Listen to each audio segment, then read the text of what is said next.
पुरुषोत्तम मास की जय। राधे राधे, जय श्री कृष्ण। पुरुषोत्तम मास अब समाप्ति की ओर है। पुरुषोत्तम मास में किया गया दान, पूजा पाठ पुण्य फल की प्राप्ति देता है। आज पुरुषोत्तम मास कथा अध्याय 29 का श्रवण करेंगे। जब उस पापी कदर्य ब्राह्मण ने वानर शरीर त्याग कर दिव्य देह धारण की, तब भगवान के दूत पुण्यशील और सुशील उससे बोले, हे महाभाग, अब विलंब क्यों करते हो? चलो हम तुम्हें गोलोक ले चलें, जहाँ पुरुषोत्तम भगवान साक्षात सन्निहित प्राप्त होंगे।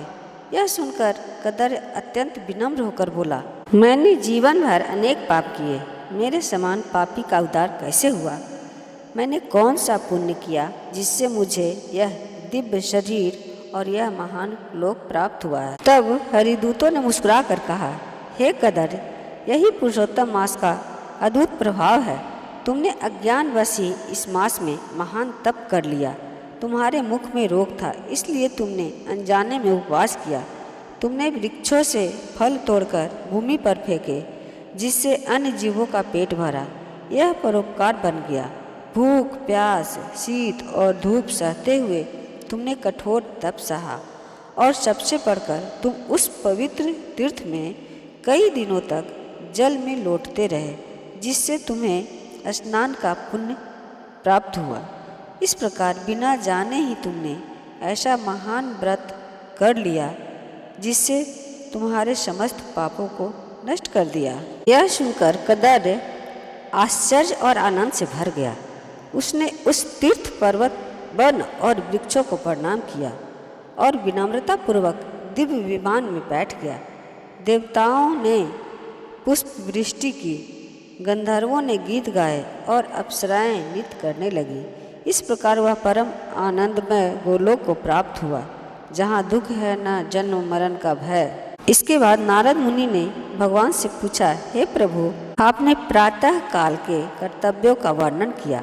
अब कृपया बताइए कि दिन और रात्रि में मनुष्य को कैसे आचरण करना चाहिए। तब श्री नारायण ने गृहस्थ धर्म का उपदेश देते हुए कहा कि मनुष्य को संध्या तर्पण और पंच महायज्ञ करना चाहिए। अतिथि को देवता मानकर उसका सत्कार करना चाहिए और भिक्षु ब्रह्मचारी को पहले भोजन देना चाहिए। स्वयं शुद्ध और संयम पूर्वक भोजन करना चाहिए। भोजन के पश्चात भगवान का स्मरण, शास्त्र श्रवण और आत्मचिंतन करना चाहिए। संध्या काल में संध्या वंदन, जप और हवन करना चाहिए और रात्रि में धर्म पूर्वक आचरण करते हुए विश्राम करना चाहिए। अंत में श्री नारायण ने कहा कि अहिंसा, सत्य, दया, दान और संयम यही गृहस्थ धर्म के मूल स्तंभ हैं। जो मनुष्य इसका पालन करता है वही सच्चा धर्मात्मा है और जीवन में परम कल्याण को प्राप्त करता है। इस प्रकार यह कथा बताती है कि पुरुषोत्तम मास का प्रभाव इतना महान है कि अनजाने में किया गया छोटा सा पुण्य भी मनुष्य को मोक्ष के मार्ग पर ले जा सकता है। इस प्रकार केवल पुरुषोत्तम मास में अनजाने में किए गए स्नान मात्र से भी वह पापी कदर्य ब्राह्मण वानर योनि से मुक्त होकर दिव्य लोक को प्राप्त हो। दोस्तों, वीडियो अगर लाइक नहीं किए हैं तो लाइक कर ले, शेयर कर ले, और चैनल पर नए हैं तो सब्सक्राइब कर ले और प्यारा सा कमेंट्स दें। पुरुषोत्तम मास की जय।